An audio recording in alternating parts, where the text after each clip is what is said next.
Before you watch this, you might like to take a moment or two now to perhaps gather together one or two things. Some flowers maybe, or a candle that you can light at home as we light one here, or maybe even a photo of the person you're remembering. Hopefully, as you bring those objects to where you're watching, they can strengthen your sense of participation and connection. And as we begin, I'd like to acknowledge the traditional owners of this land, the Jara people, and to recognise this service is taking place on Dja Dja Wurrung country. We pay our respects to their elders, past and present. They hold the stories, the memories, the culture and hopes of all their people. We extend that same respect to any First Nations people watching this. We also recognise that there are elders from all walks of life watching this, and we acknowledge the experience and wisdom they bring today. We are filming this in the beautiful garden room of Buddha, the historic house and garden in Castlemaine. And also, as we begin, just a few words on some name changes you might notice as the service unfolds. Last year, Castlemaine Health integrated with Maldon Hospital and Chirp to create a new health service for the Mount Alexander Shire. That new service is called Dhelkaya Health. Dhelkaya means good or being healthy in the Dja Dja Wurrung language. The choice of an Indigenous name acknowledges the Dja Dja Wurrung's traditional ownership of the land on which we live and work, and expresses our gratitude to them for sharing them with us. Well, hello everyone, and welcome to this, Dhelkaya Health's annual memorial service of reflections and memories. We film this service every year for viewing on the Dhelkaya Health website as a way of recognising and paying tribute to the patients, residents and clients who have died while receiving care at our health service. Please feel free to let other family and friends know this service is now available for viewing. Some of you might know me. My name's Danny Moore. And my name is Keenan Sutherland. We're the bereavement counsellors and pastoral care and emotional support workers at Dhelkaya Health. We'd like to warmly welcome each of you as you watch this. Family, friends and loved ones, staff, volunteers and community members. Thank you all for tuning in. We offer this to you, we gather in this virtual way, because we've lost people important to us. There's a gap that has been left in our lives, a gap that will never be filled. But as time moves on, we travel on with either the hope or knowledge that somehow our lives will grow around that gap, that our lives will and do grow to encompass it, embrace it, hold it. We gather in this way, coming from many different backgrounds and experiences.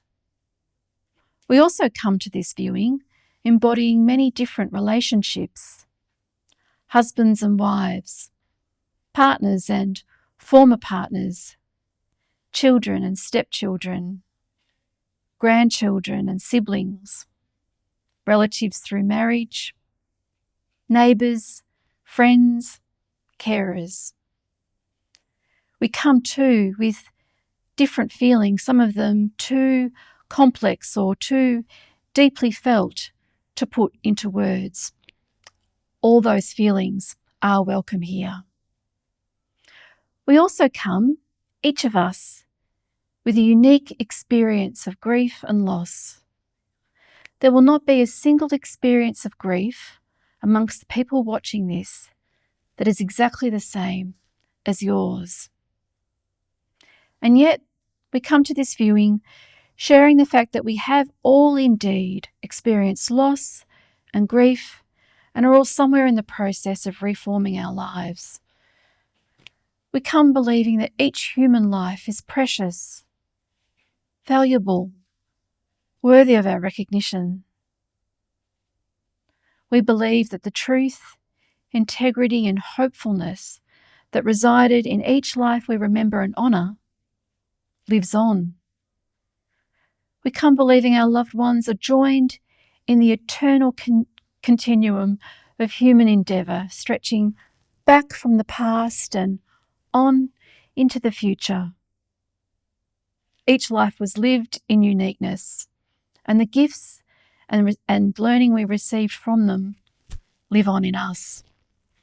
So we come together like this to support each other and remember the ones that we love, people that died between the dates of the 1st of December 2022 and the 30th of November 2023.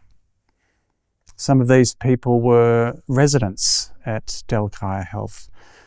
Some were patients. Some were respite, palliative or transitional care clients. All of them were unique individuals with unique relationships. In honouring them and remembering them, we're aware that other feelings and other memories of other people can arise in this time. In recognition of this, we'd like to now place our hospital-wide memorial book on the table here beside us. This is a book that includes all of the names of those who have come before us, lovingly written by hand on each particular date. This is our modest way of acknowledging those who have come before and the very complex and real connections that have made in this community and with all of us here gathered. So now, Danny, I'd like to invite you to place the book on the table.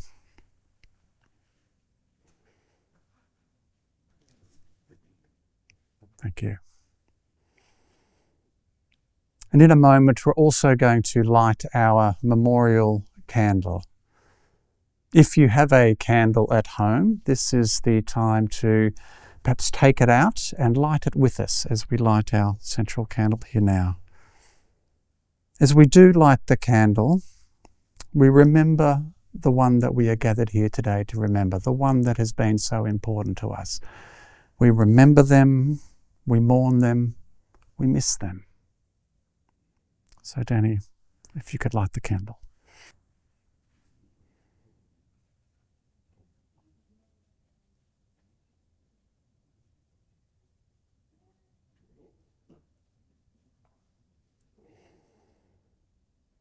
So as you know, candles are an ancient symbol of light in the dark. They show us that even in the midst of sorrow, even in the grip of private griefs and struggles, in waves of stress and worry and change, we can find our way. We can see in the dark. Now is also an opportunity to take out any photograph or keepsake or object that reminds you of your loved one, if you haven't already done this. We do this to keep the person that we are remembering close, to have them with us through this service. It's good to have the people that we want to remember close. And so now is the opportunity to take those important objects out and have them with you. And I'll hand back over to Danny.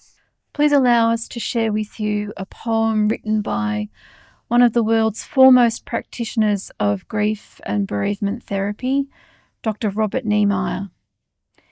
He penned this after his mother-in-law died and after driving through a cold and snowy Canadian winter. It captures those moments in our grieving when we feel pulled in two different directions.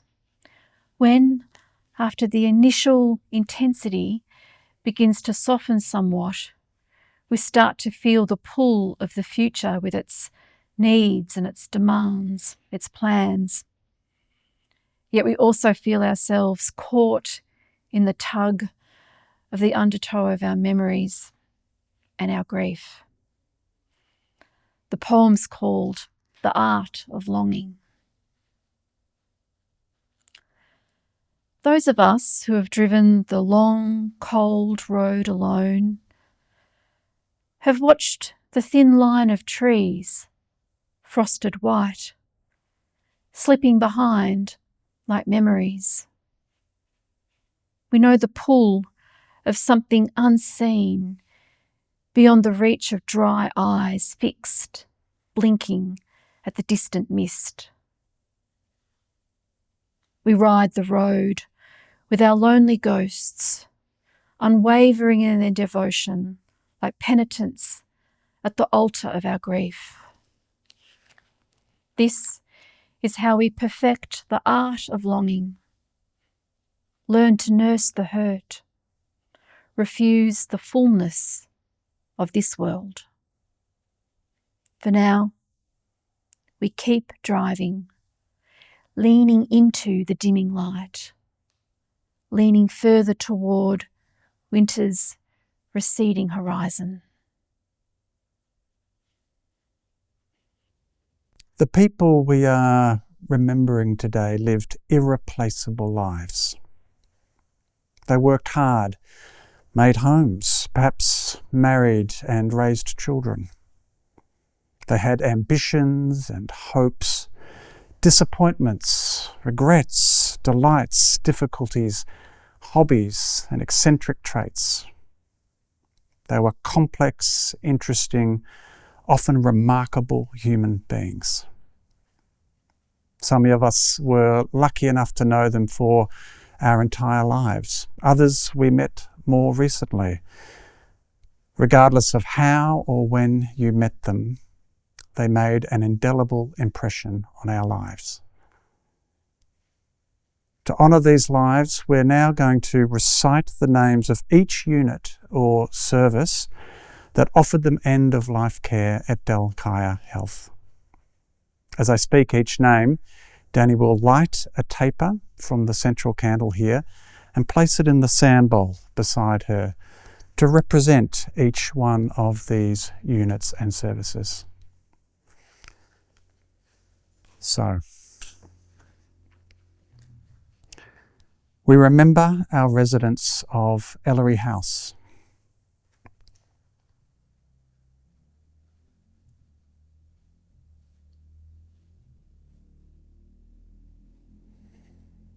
We remember our patients on Giro, our acute ward.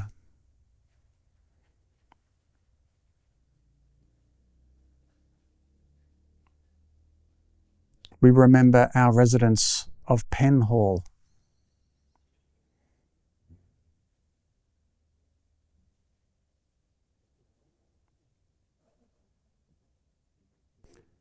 We remember those accessing our palliative care and district nursing services.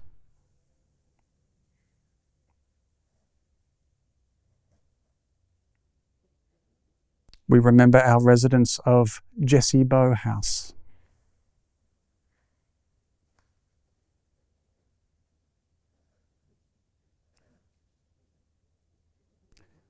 We remember our patients on Connolly, our rehabilitation ward.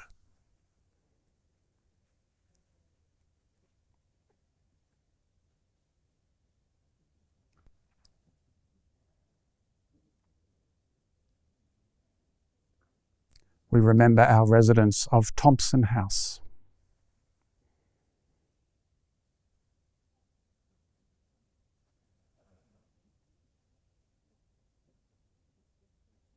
We remember our respite clients.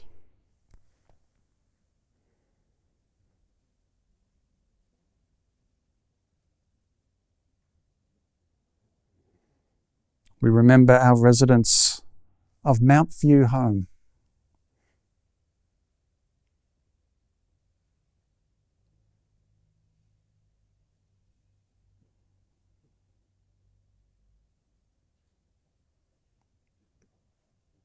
And we remember those who are part of our transitional care program.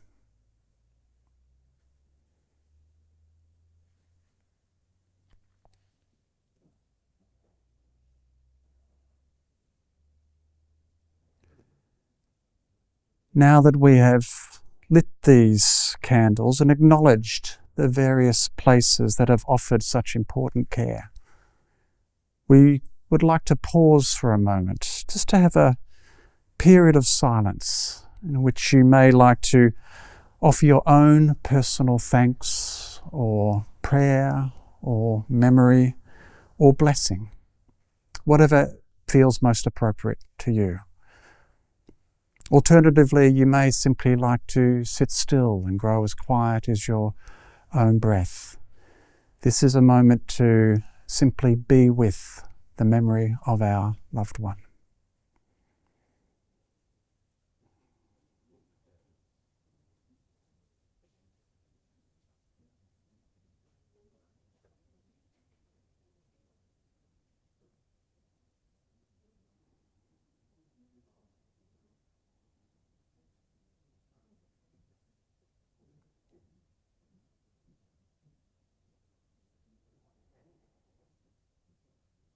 And we are now approaching the end of our memorial service.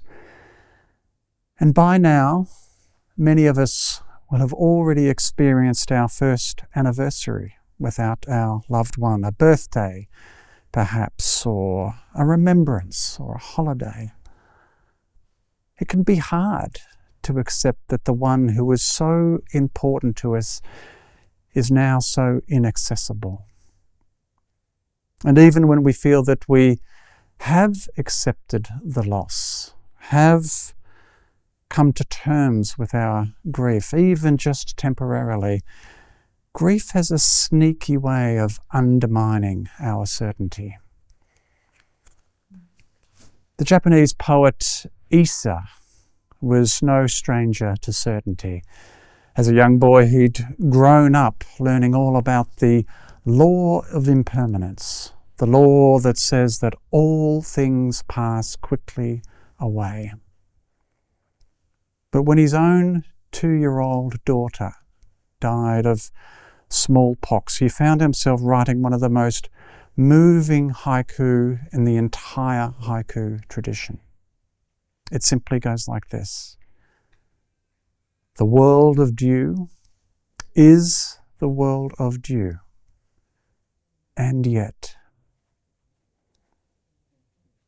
The world of dew, the world that is here so fleetingly, so briefly, as ephemeral as drops of water on the grass in the early morning, is indeed the world of dew. We can see how quickly everything passes away with our own eyes. And yet we feel the anguish of this passing. We can be tormented by our losses. And why wouldn't we be? Why wouldn't we be shaken by what we hold most dear? Inhabiting Issa's cry of "and yet" opens the way to enormous possibility. It not only acknowledges our own deep personal cry of anguish, but makes infinite room for the unknown. It's easy to convince ourselves, I think, that nothing can get worse or that nothing will get better. But then, and yet the sun does keep rising. The stars do keep turning. Our hearts are still beating. And our griefs will keep changing in quality and reach, transforming us in the process, if we allow them to. Our hope is that this memorial service has offered you something valuable, recognition perhaps of your own grief and the way it can slowly open to a new life. This is so movingly registered in the words, "and yet, and yet, and yet." Perhaps you've been able to simply reflect and be still for a while. Perhaps you felt just a little more space open up, a small clearing from which it might be easier to breathe and perhaps even take your next tentative step. Thank you, each of you, for being a part of this remembrance service. Although it's not the same as watching it with other people, please know there are others who are watching this who, like you, know something of what it is to have loved and lost and sought to rebuild life.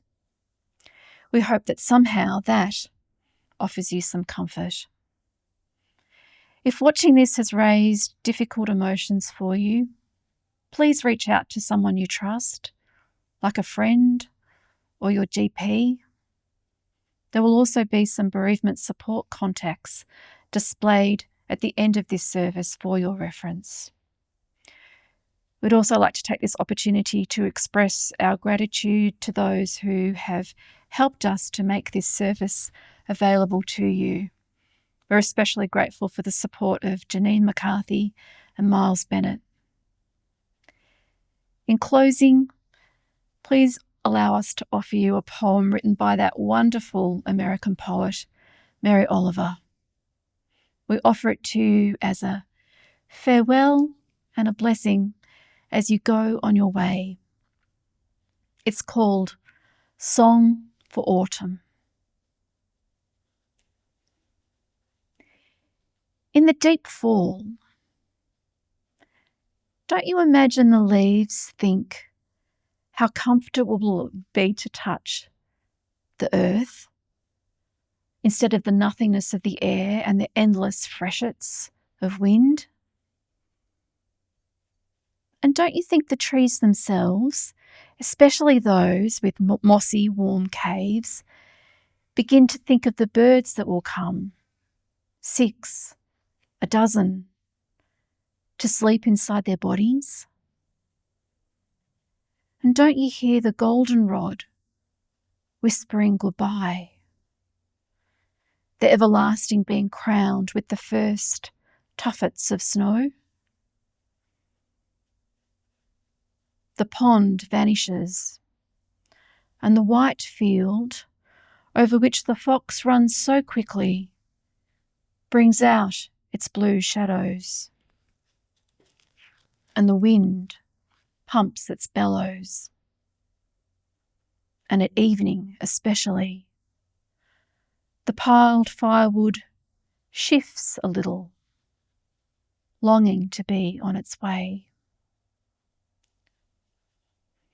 Thank you for being a part of Dhelkaya Health's annual memorial service of reflections and memories.